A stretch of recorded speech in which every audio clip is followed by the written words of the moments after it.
Here we go. There we go. Hi everyone, it's Andrea here from Admire PR, and I am joined by Yafit Davis from your business development team and Hello. Andy Mason from Flex Digital Marketing. Hi guys. Hello. Good afternoon. Really good to have you here. It's so we are going to talk all things, well, not all things, some things lead generation. Because I feel like people bandy around the term lead generation without actually knowing potentially what a lead actually is. So I thought we'd have a little chat about it. But let's start with your feet. Just do us a little intro about yourself and your business. That would be great. So we are a business development agency. We've been going for about 9 years, or probably just about 9 years. And what we do is we assimilate anything that a business development manager will do in your business, but we have a lot more resources. So I like to like it to a business development manager with 10 arms. It's what we are. Does that work? Very good description. I like that. Yeah. That's good. And Andy, tell us about Flex Digital Marketing and yourself. With pleasure. So I'm Andy, obviously. And yeah, New Icon itself is the parent company, and that's been going for about 16 years. That's initially started off as like a design-led software house. And I'm involved in like the digital marketing arm called Flex, which is now in the process of spinning off. And we've got 10 members on the team. And yeah, we help our clients with their digital marketing requirements / like online lead gen. Brilliant. Thank you for that. Now, Yafit, how did you end up doing what you do now? How did you get there? I just got very frustrated with being employed. So I've always been in business development all my career. I got to a point where I actually accepted the job where I wrote the job role because they asked me to help and I wrote it for them. And then they said, oh, would you like the job? And I took it and I still wasn't happy. And I thought, well, I've got to work for myself. That's a joke. So out of sheer frustration, I started my own business in 2015 and never looked back. And whenever I'm like a bit down and I say to my husband, oh, you know what, maybe I should look for a job, he starts laughing. Yeah. Because he knows you're psychologically unemployable now. Absolutely. He's like, no, you can't. You're the happiest you've ever been. I'm not having you look for a job. No way. Well, there you go. That's good. I have a similar story, so I get that one. What about you, Andy? How did you end up in this? Yeah, mine's sort of like in reverse order. So I did have my own small SEO agency / publishing company for about 8 years. But yeah, then our 2 little boys came along, and yeah, as is the way with like running your own business, we just needed a bit more stability. So that's when I moved to be head of lead gen at an international exhibition stand contractor. Oh, cool. And stayed there for almost 5 years. Yeah, I was very, very happy there, but unfortunately, yeah, COVID struck and demolished the industry. I won't be the only one, unfortunately, saying things like that. But but as the exhibition industry sort of like tailed off, companies needed to channel all their marketing in other directions. So this is when I moved over to what is now Flex Marketing, and I've been here for like almost 3 years now. Oh, that's great. Yeah, good stuff. And Andy, what does the term lead generation mean to you then? I think it's like building this. It can be quite a bit of work, but I think it's working to get yourself in a position where you're like front of mind. When people start looking, if people have a problem, you want your sort of your name to come up first and foremost, because you've done the legwork, like the soft sell consultancy side beforehand. And try not to like be all ramming your offerings down prospects' throats. It's just, you just want that nice, I'm here, you got a problem, we can sort it out. There's lots of ways of doing that, of course, and what works for one business will not work for another.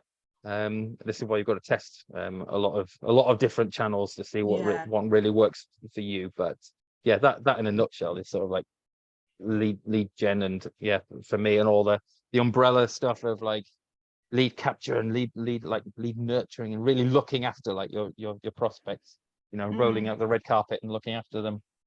Yeah, that's a really good point about like the front of mind, because we all know that most of the time, unless people are having, for our business, unless people are only having a very big problem at that moment and they desperately do need a PR person to come and save them, they don't necessarily need what you're doing right now, but there will be a time when they might. Exactly. So, yeah. Exactly. Being that Exactly. person. Yeah. Process of educating, isn't it? So you've Exactly. got to do that over time, because I found ages ago that no one understands what you do. Even if you're a plumber, they don't understand what you do. So you need to carry on explaining it to people, and that's why networking works so nicely, particularly BNI and ones that you do regularly, because you get to explain what you do every week, and people get it after a period of time. So it makes it easier for them to then help you with your business. So I do think educating and being front of mind. I completely agree with Andy. And being helpful is the best way, because you still get these emails. It makes me laugh when you get these emails. Do you get them when he says, yeah, we just helped another lead generation company make $1 million. Would you like to work with us? No, Yes. go away. We get those, yeah. And then they ask you like, oh, you didn't like, oh, you ignored my last email. I was like, yeah, well, yeah, yes, for like, a reason. no, thank you. Yeah. They get increasingly short, don't they? They do go They're just increasingly short. Take a Yeah. hint. That's a good point on the education. As I'll have people come to me and they'll say, oh, we don't want to give away our knowledge, and you don't have to worry about that, because you're never going to give away everything you possibly know. No. And at the end of the day, most people then they don't know what to do with that knowledge anyway. But the fact that you are a thought leader and can inspire them a bit will again, bring them back to being front of mind, won't it? It's exactly it. It's like, it's the difference between saying like what to do. Absolutely, tell people what to do, and that's maybe like a short, simple sentence. Do this, do that. It's how to do that. That's the bit that you're never gonna. You could write a book on how to do it, and that's all the difference. And that's the bit where hopefully they'll go, oh, it's beyond me. Just get them in to do it. Absolutely. That's right. That's right. But it is also about explaining to people where you fit in, so they have to understand in their world where you fit in, because they only understand how they do business. They don't necessarily understand how others do business. So when you explain and educate them, it's not so much, so when clients do that, it's not so much about them giving away their secrets. It's more about explaining, in a situation like this, we can help because we can do that. And then people get it, because pain is the best thing, isn't it, in terms of selling, because they need to have a problem that's worse enough for them to do something about it. Otherwise they won't move, will they? Because it's easier to just stay as it is. So that's a really good point. That is a good point. Yafit, what do you say to people? They come to you and they say like, oh, I'm really worried because we had our pipeline's looking really like slow. Right. We don't have enough. I don't feel like we have enough leads. Where do you start, Yafit? Where do you start with that? What's your advice to people? So I tend to really harp on to everybody in all of my workshops that I ever do, is that use that moment in the sunshine where people need you to really get as much information out of them as you can, because once you've given them a proposal, it changes, doesn't it? You're under and you're waiting for them to do something. So I, if people come to me, the first thing I do is really try to understand and get a better understanding of what is going on. Okay, that's an outcome. The pipeline is slow or short or not very full.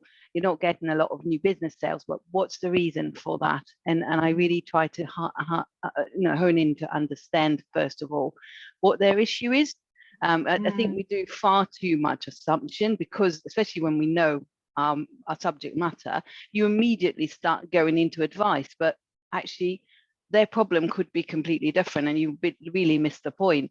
I also then, it's a really good way of getting us away from people who don't get lead generation, who might have not be very good at business development because they're looking for silver bullets, and they've not invested enough time in the past, and they've used other companies but didn't give them a time of day. And I'd like to know that, because it is a part of me deciding then whether we can work with them or not, because there are parameters that are there. It's the length of time it's going to take. It is there. It's not, we don't have a secret. We don't do anything, that's going to do magic. It's all about consistent. If I keep saying to people, if I had magic around selling, I'd be living in, I don't know where, in a big villa. I wouldn't be working, will I? It's just it's funny, isn't it, how people think that, especially with us, because and it might be with you the same, Andy, because we know how to use the phone, and you do SEO, and it's all the big secrets of marketing, and and people might think that because of that, it's not a dark art. Yeah, it's not a dark magic. I think it's magic. Just graft. It is, absolutely. It is. Yeah. So I would all align. Asking a lot of questions really before I sort of start advising, and we always start anything with a strategy. So whenever I agreed to go ahead and not to do a strategy, it came back to bite us in the bum. You just need a strategy, and I'm sure, Andrea, you agree with that. Yeah. So Absolutely. it's so key to know what we're doing before we do. So that would be my first advice to people, is let's create a strategy so we get a better understanding, so we know, because most of the times I think people have problems because they don't understand who they sell to, and they don't understand their own sales process either. So those two mean that they're just stubbing in the dark all the time and trying different things and not really managing to actually get to any conclusion. So yeah, that's true. And I find a lot of the time, especially at that point where companies are growing, they're quite early stage, but they're growing quite quickly, there tends to be a lot of firefighting rather than sort of planning ahead and having that strategy and working towards with a plan. And I think we all work with a few companies at that stage, so it's really important that asking all the questions at the start is so important. It is. I guess, Andy, I know that you guys will use some technology as well to help you look at the situation that a company's in, won't you, at the start? Yeah, I mean, we've got our own set of tools, definitely, that we sort of like use to look under the hood of websites. But yeah, it's very much what Yafit said. That's sort of like three steps down the line. It's first of all like obviously we focus on like website marketing, but it's not just finding out okay, what are your website objectives? It's like, what are your broader business objectives as well? It helps us like slot in. We don't want to just like wade in thoughtlessly into like SEO. It's like how can we become like in effect like your outsourced digital marketing team, and work really like not work as like a partner really, to work with them. But yeah, it's very, very similar to what Yafit said about having a plan. And I'd also say like really understanding like the marketing personas that they really want to target, and the audiences, and making everything about that and the demographics that they're trying to reach, but distill it down into one person. Give him a name, Dave. He is the personification of my target audience. Dave lives in here. Here are all his pain points. Here are like the problems that he has. These are the emotions that he has. And just steer everything around that, like the ad copy, the positioning, the messaging, and just focus around that. Write to Dave. Don't try and write to everyone. Just write to Dave and try and connect. Can I try and connect with him that way? Yeah. I like that. Right to Dave. Can I Dave. steal that, Andy? I've got a David. He's on one of mine. One of my personas. But it's what's very interesting is we all three of us work in slightly different areas of the same. With companies with the same sorts of issues, and we work in different areas of them. But the three of us, we all start with asking a lot of questions, really understanding where a company wants to go. Like I get to ask the question about, like, you know, what's the dream here? You know, what's the ideal outcome? Where do you see yourselves? What would feel really good? Think, yeah, do you know, I've made it. And I get to ask that question and then see where they are, and then see how I get them there. But it's the same process for all of us. And I think that's really reassuring. You know, we're both basically getting, you know, all the way back to who that customer persona is and how we're gonna find them in our own ways. Yeah, spot on. Exactly. Absolutely. Yeah. Where does Dave look? What does he read? Yeah. Where can you get in front of Dave?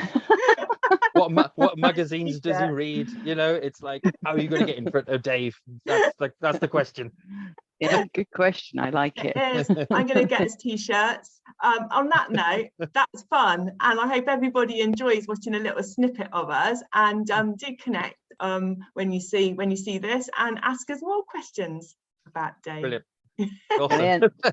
Goodbye. Thanks, guys. Thanks very much. Goodbye.